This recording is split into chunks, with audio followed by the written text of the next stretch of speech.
96 cas de grossesse en milieu scolaire constatés dans le département de Saint-Pédro au cours de la présentation annuelle du service de santé scolaire et universitaire de Saint-Pédro. Vous aurez les détails tout à l'heure. Et toujours en Côte d'Ivoire, le Marocain Ségelec est parmi les sociétés retenues pour l'extension de la fibre optique. Les titres, bonsoir à tous et merci d'avoir choisi Business 24 Africa pour vous informer. Commençons tout de suite par cet élément. À Saint-Pédro, le bilan des grossesses en milieu scolaire est sans appel pour l'année 2015-2016. 96 cas de grossesse en milieu scolaire constatés. Ce bilan alarmant pour la famille de l'éducation nationale de Saint-Pédro a été relevé ce week-end au cours de la présentation annuelle du service de santé scolaire et universitaire du département. Plusieurs activités ont été identifiées pour parvenir à un changement de comportement au sein des élèves. Suivons cet élément.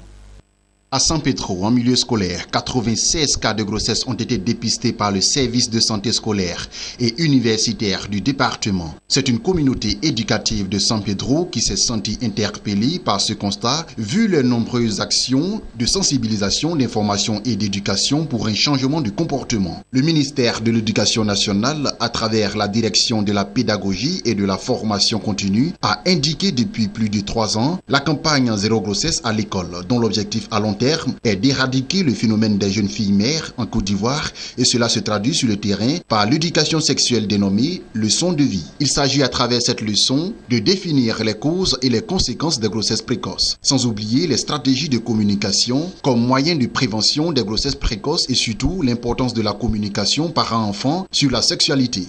L'année 2014-2015, 95 cas de grossesse notifiés. L'année 2015-2016, nous étions à 96, donc c'est un taux qui est stationnaire malgré toutes les efforts que nous faisons. Mais cela se justifie par le fait que la sensibilisation est meilleure, est plus renforcée et donc la détection est plus facile. Parce que derrière ces chiffres que nous donnons, il y a le grand lot de toutes ces grossesses qui sont passées inaperçues, notamment qui sont démesurées dans le milieu rural, avec lesquelles on n'a pas vraiment assez. Notons que les causes du phénomène des grossesses en milieu scolaire ont été identifiées. Les rapports sexuels non protégés, les besoins pécuniaires ou l'argent lié aux conditions de vie difficiles, le déficit d'éducation sexuelle et de communication avec les parents, l'amélioration de notes et moyennes de classe, les mauvaises fréquentations, la pression des pairs, l'ignorance ou la méconnaissance des méthodes contraceptives, les impacts négatifs des technologies de l'information et de la communication. 96 grossesses en milieu scolaire. Alors, je voudrais exhorter les enfants à l'abstinence. À l'abstinence parce que le sexe n'est pas une course. Chacun doit attendre l'âge pour avoir les activités sexuelles. Et dans ceux qui ne peuvent pas s'abstenir, ils doivent utiliser des préservatifs. Parce qu'on a 221 cas de IST et prendre des méthodes contraceptives pour éviter les grossesses non désirées. Parce que je sais que ces 96 cas de grossesse sont des grossesses non désirées. D'autres résultats ont été présentés par le service de santé scolaire et universitaire de Saint-Pédro. Sur un effectif de 25 727 élèves, ce sont 221 cas d'IST, 989 caries dentaires, 21 personnes dépistées positives au VIH. Le docteur Brahima Kofi, chirurgien dentiste, a quant à lui présenté le plan d'action de cette année. Selon lui, les différentes directives de la santé scolaire dans la localité vont s'articuler autour de 4 objectifs prioritaires afin de faciliter un meilleur cursus scolaire et universitaire. Il faut noter que le service de santé scolaire et universitaire de Saint-Pédro s'occupe spécifiquement de la santé de l'écolier, l'élève et l'étudiant. Cette frange de la jeunesse scolaire est estimée à environ 65 921 élèves. Un mot de santé dans ce journal.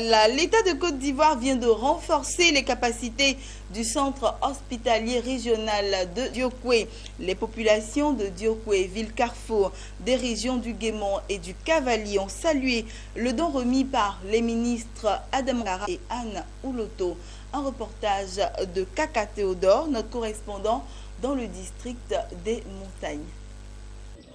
Le centre hospitalier régional de Diokwe, dans l'ouest de la Côte d'Ivoire, a reçu une ambulance flambant neuve des mains des ministres Adam Tongara et de Désiré Anouloto, dont du président de la République Alassane Ouattara. Cette ambulance va augmenter le nombre de VHR, va soulager un tant soit peu patients et praticiens. En remettant cette ambulance médicalisée, le ministre Adam Tongara, porte-parole de la délégation, a indiqué que c'est un don du président Alassane Ouattara à travers la ministre Raymonde Goudou Kofi, ministre en charge de la santé, qui les a chargés de remettre l'impensable matériel médical à l'hôpital général de Diokoué.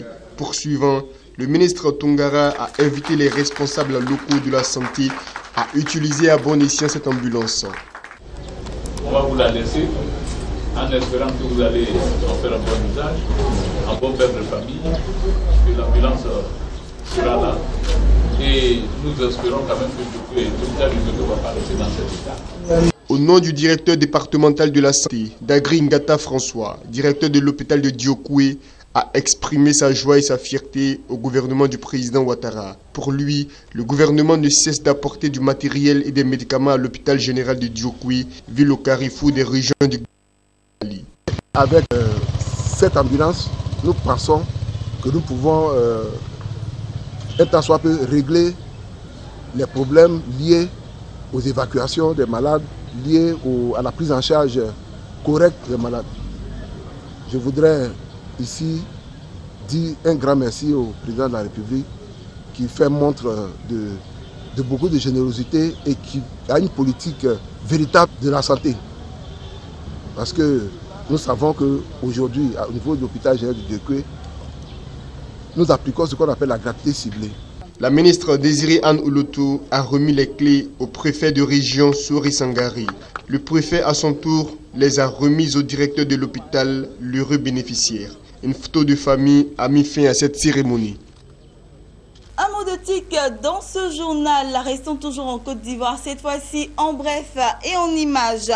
Le Marocain Segelec a été choisi avec Bouygues et Sagemcom pour assurer l'extension du réseau de la fibre optique en Côte d'Ivoire. Les candidatures des trois ont été retenues suite à un appel d'offres international lancé l'année dernière. Le projet est immense, plus de 5000 km de câbles pour un budget de 170 millions de dollars. Selon le ministre ivoirien de l'économie numérique et de la poste, Bruno Nabanier-Koné, le chantier va prendre entre 18 et 2 ans et devrait démarrer dès la fin de cette année. Pour Bruno Nabanier-Koné, ce projet va aider à diminuer le coût de l'Internet en Côte d'Ivoire. Et puis nous terminons avec cette autre information. Dichem, la chaîne de pharmacie sud-africaine, a annoncé qu'elle envisage d'effectuer une levée de fonds d'une valeur de 359 millions de dollars grâce à son entrée à la bourse de Johannesburg. Cette opération a pour but de réduire les dettes de l'entreprise et de permettre à ses fondateurs de compenser certains de leurs investissements. La compagnie prévoit à cette fin de céder 27,5% de sa part totale d'actifs, soit 238,4 millions d'actifs, dont le prix unitaire sera compris entre 16,25 et 20,25 rands, ce qui valorisera l'entreprise à 1,44 milliard de dollars. La société prévoit de démarrer la vente de ses actifs le 18 novembre prochain. Voilà, c'est ici que nous refermons ce journal. Excellente suite de programmes sur Business 24 Africa, la chaîne de l'économie.